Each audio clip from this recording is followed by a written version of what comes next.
આગળ સમાચારમાં વાત કરીએ તો સુરતથી સમાચાર સામે આવી રહ્યા છે. તો સુરતથી સમાચાર પ્રાપ્ત થયા છે. સુરતી લાલાઓ આઈસ્ક્રીમ ખાતા પહેલા ચેતજો. ક્યાંક બિન આરોગ્યપ્રદ આઈસ્ક્રીમ તો નથી ખાતા ને?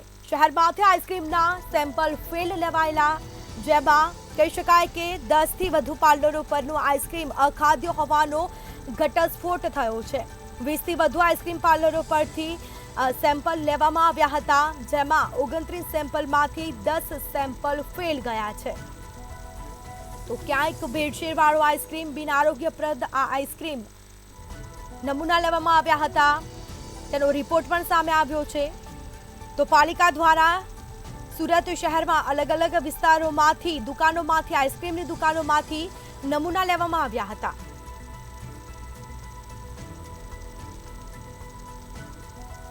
તો કહી શકાય કે સુરત શહેરના 10 પાર્લર પરના આઈસ્ક્રીમ ખાવા લાયક નહીં હોવાનો ઘટસ્ફોટ થયો છે.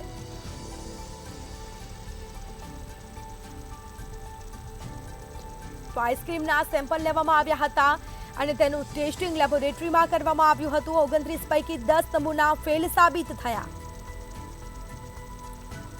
તો સમગ્ર મામલે કાર્યવાહી હાથ ધરાશે.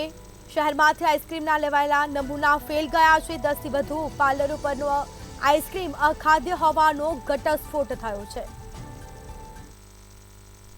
Deputy commissioner health and hospital Shri અને આરોગ્ય અધિકારી શ્રીની સીધી માર્ગદર્શન અને સૂચના હેઠળ સુરત મહાનગરપાલિકાના અલગ અલગ ઝોનમાં આઈસ્ક્રીમનું વેચાણ કરતી તેમજ ઉત્પાદન કરતી સંસ્થાઓમાં ફૂડ વિભાગના ફૂડ સેફ્ટી ઓફિસરો દ્વારા નમૂના લેવાની તેમજ તપાસણીની કામગીરી કરવામાં આવી હતી. આ લગભગ 29 સંસ્થા જેવી હતી, જેમાંથી નમૂના લેવામાં આવેલા હતા. તે નમૂનાઓમાંથી 10 સંસ્થાના નમૂનાઓ ધારાધોરણ મુજબના માલુમ નહીં પડેલા.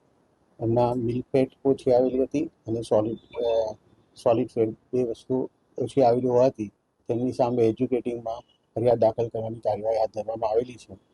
તેમજ ત્યાંથી લગભગ 80-79 જેવું આઈસ્ક્રીમનો નાશ કરવામાં આવેલો છે.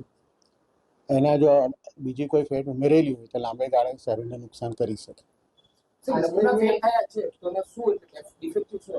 મિલ્ક ફેટ ઓછી હતી અને ટોટલ સોલિડ જે હોય તે ઓછું હતું.